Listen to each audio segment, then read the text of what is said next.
சேனலுக்கு first time வரீங்க அப்படின்னா மறக்காம சப்ஸ்கிரைப் பண்ணி இந்த வீடியோவுக்கு லைக் பண்ணி சேவ் பண்ணி வச்சுக்கோங்க. சுட சுட சப்பாத்தியும் பன்னீர் பட்டர் மசாலாவும் ட்ரை பண்ணி பார்க்கலாமா? அதுக்கு என்னென்ன வேணும் அப்படிங்கிறத முன்கூட்டியே சொல்லிடுறேன். நான் சொல்கிற மாதிரி ட்ரை பண்ணி பாருங்கள். அப்படியே ரெஸ்டாரண்ட் ஸ்டைலில் இருக்குங்க. ஸோ கொஞ்சம் கொஞ்சமாக டிப்ஸ் எல்லாம் கொடுப்பேன். அதெல்லாம் என்ன அப்படிங்கிறதையும் நோட் பண்ணிக்கோங்க. ஸோ வேணுங்கிற திங்ஸ் எல்லாம் காட்டுறேன். அதை நீங்களும் ரெடி பண்ணி வச்சுக்கோங்க. டொமேட்டோஸ் வேணும், ஆனியன் வேணும், கொரியாண்டர் லீஃப் வேணும்.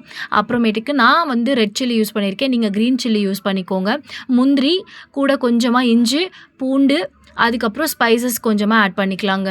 ஃபஸ்ட்டு இதுக்கு நம்ம பேஸ்ட் அரைச்சி வச்சுக்கலாம். 3 தக்காளி போடுங்க, இவ்வளோ தக்காளி போடாதீங்க. இந்த 3 தக்காளியோட கொஞ்சமாக இஞ்சி, அதுக்கப்புறம் பச்சை மிளகா போட்டுக்கோங்க. நான் வரமிளகா போட்டிருக்கேன்.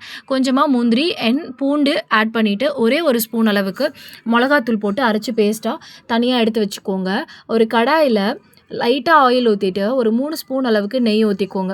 அது நல்லா கொதித்ததுக்கப்புறம் 1 ஸ்பூன் அளவுக்கு சில்லி பவுடரை அது கூட சேர்த்துருங்க. கரம் மசாலா ரொம்ப வேண்டாம், ஒரே ஒரு சிட்டிகைன்னு சொல்லுவாங்கள்ல, அந்த மாதிரி லைட்டாக போதுங்க. இது கூட உப்பு சேர்த்துக்கோங்க. அந்த கிளிப் மட்டும் நான் ஆட் பண்ணல. அப்புறம் லைட்டாக மஞ்சத்தூள் ஆட் பண்ணிவிட்டு கட் பண்ணி வச்சுருக்க பன்னீர் எல்லாத்தையும் சேர்த்து நல்லா ரோஸ்ட் பண்ணிக்கோங்க. நல்லா அது பார்த்தோம் அப்படின்னா கலர் சேஞ்ச் ஆகும். அந்த கார்னரில் எல்லாமே நல்ல ஒரு கோல்டன் கலரில் வரும். அந்தளவுக்கு நல்லா ஃப்ரை பண்ணிக்கோங்க. ஸோ ரொம்ப கருக விட்டுறக்கூடாது. சிம்லேயே வச்சு எல்லா விஷயத்தையும் பண்ணுங்கள். அதை நல்லா ஃப்ரை பண்ணி எடுத்ததுக்கப்புறம் அப்போவே சாப்பிட்லாங்க. அவ்வளோ டேஸ்ட்டாக இருக்கும் அந்த பன்னீர். இதெல்லாம் ப்ராசஸ் முடித்து தனியாக பன்னீர் எடுத்து வச்சுக்கோங்க. அகெயின் ஒரு கடாயில் கொஞ்சமாக எண்ணெய் ஊற்றிட்டு நெய் கொஞ்சமாக ஊற்றிக்கோங்க. லைட்டாக ஒரு 2 ஸ்பூன் நெய் கூடவே அந்த ஸ்பைசஸ் எல்லாத்தையும் ஆட் பண்ணிவிட்டு ஆனியன் ஆட் பண்ணிக்கோங்க.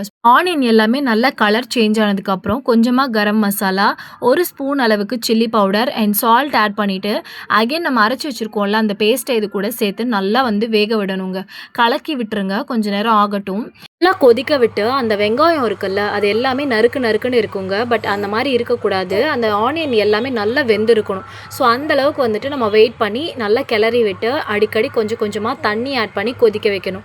ஸோ தண்ணி 1 டம்ளர் 2 டம்ளர் கிட்டத்தட்ட உங்களுக்கு வேணுங்கிற அளவுக்கு நீங்கள் எந்த அளவுக்கு குவான்டிட்டி எடுக்கிறீங்களோ அதை பொறுத்த அளவுக்கு நீங்கள் தண்ணி ஆட் பண்ணி நல்லா கொதிக்க விடுங்க.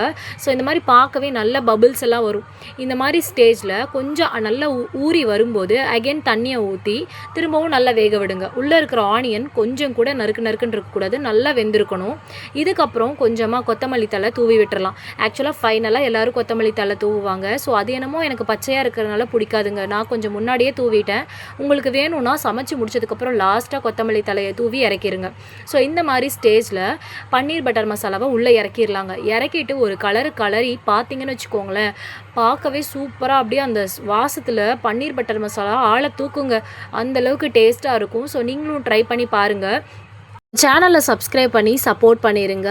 அதே மாதிரி நம்ம வீடியோவுக்கு லைக் பண்ணிக்கோங்க. இதே மாதிரி இன்னும் நிறைய வீடியோ நான் அப்லோட் பண்ணுறேன்.